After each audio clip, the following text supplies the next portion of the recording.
Good, proper lighting techniques for any camera can make the picture look great. Whether you have a consumer camera or a professional grade, Beta SP, something like that. If you're not paying any attention to your lighting and how your lighting is set up, you're not going to get a good image. So even a consumer camera can achieve good quality, high quality images using some additional lighting or just paying attention to where you're setting your subject. The number one difference between professional and amateur video is in the lighting. Lighting techniques that professionals use are not widely known and not widely used by amateurs. And even a beginner, somebody that's pulling out their camcorder for the first time, if they will read a little information on lighting techniques, they can get a much better image. You know, lighting techniques do not have to be difficult. As a matter of fact, the basics of lighting techniques is just as simple as paying attention to the viewfinder and looking through that viewfinder and seeing what the lighting is like and what might be changed to brighten up the subject and give the subject a little better light. There's a very cheap tool out there called a reflector, and you can pick one of those up for usually under $50. And if you can bounce some light off of the reflector onto the subject, instantly you have a better image. Another nice trick that's fairly inexpensive and can produce great results is to replace a standard incandescent bulb in a household lighting fixture with a photo flood bulb that's available at most camera stores. That will give you extra light, properly color balanced, and with the use of a reflector or some foam core that's available at most hardware stores or art supply stores, you can get a really decent quality lighting image using very inexpensive materials. Although cameras have improved in the last 5–10 years to the point where they require much less light than the older video cameras, even so, paying attention to some basic lighting techniques is going to put your image over the top, and it's not going to look like a consumer image any longer. It's going to look more like a professional image. That's the major difference between professional videographers and amateur videographers, is the lighting technique. A white shirt will look different to a camera indoors on one setting versus outdoors on the same setting. If your camera is set for indoor fluorescent lighting and you use the same setting outdoors, that shirt is going to change color. It's not going to appear white anymore.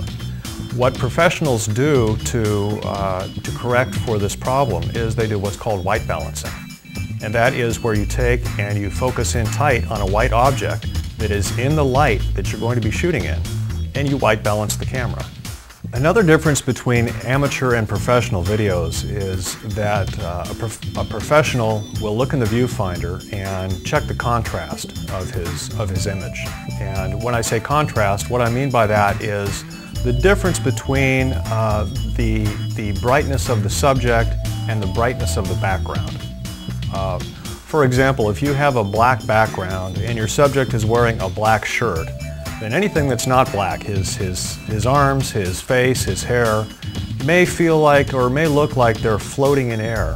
Whereas if you put that subject in a light blue shirt, then the subject tends to have better form and stand out completely as a subject and be separated from the background.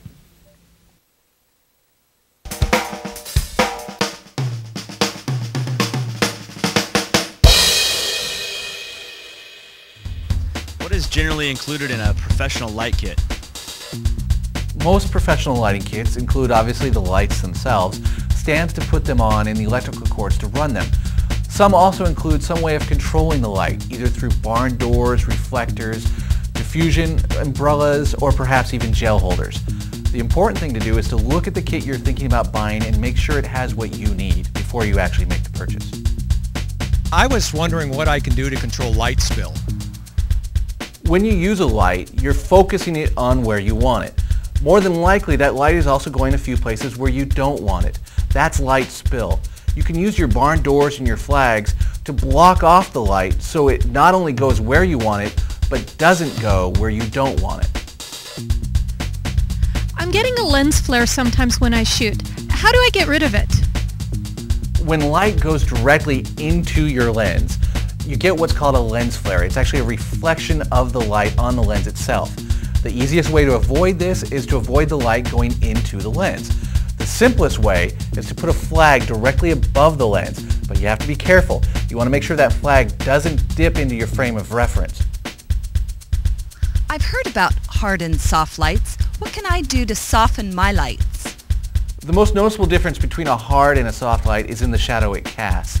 You have crisp, hard shadows with a hard light, which is usually a single small point, versus softer, lighter shadows from a soft light, which usually tends to come from a bigger, spread out light. What you can do if you have a hard light, just a point, is use some sort of diffusion gel or homespun in front of the light, and that tends to soften it, and it gives you softer, more pleasant looking shadows. My light kit included only 2 lights. Is there any way to get by with just 2? Certainly, using your imagination, you can turn those limitations into creative challenges. You can actually use one light source as both the key and the fill by using a reflector opposite of your key source. Turn that second light source into a backlight, and suddenly you've got 3-point lighting. I've heard the term cookie used in lighting discussions before. What is a cookie? In its most basic term, a cookie is essentially a shadow maker. In fact, we're using one on the background behind me right now. What it is a piece of cardboard or foam core that has some patterns cut into it that's placed directly in front of your light to cast a shadow. It's used very frequently to break up backgrounds and can just be another tool in your arsenal to control light. What's the umbrella in my light kit for? Despite the obvious name reference, it's not for protecting the light from rain. Depending upon what type of umbrella it is, it's either a reflective or a diffusive umbrella, and that means you're either going to shoot the light through it in the case of a diffusive umbrella or bounce it off of it in a reflective umbrella. Either way, what it does is soften the light. How do I change the color of my light? The most common way to change the color of a light source is to use a gel.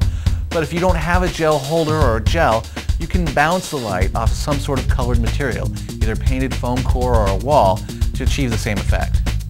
So how can I soften sunlight? It may seem more difficult at first, but it is possible to soften sunlight.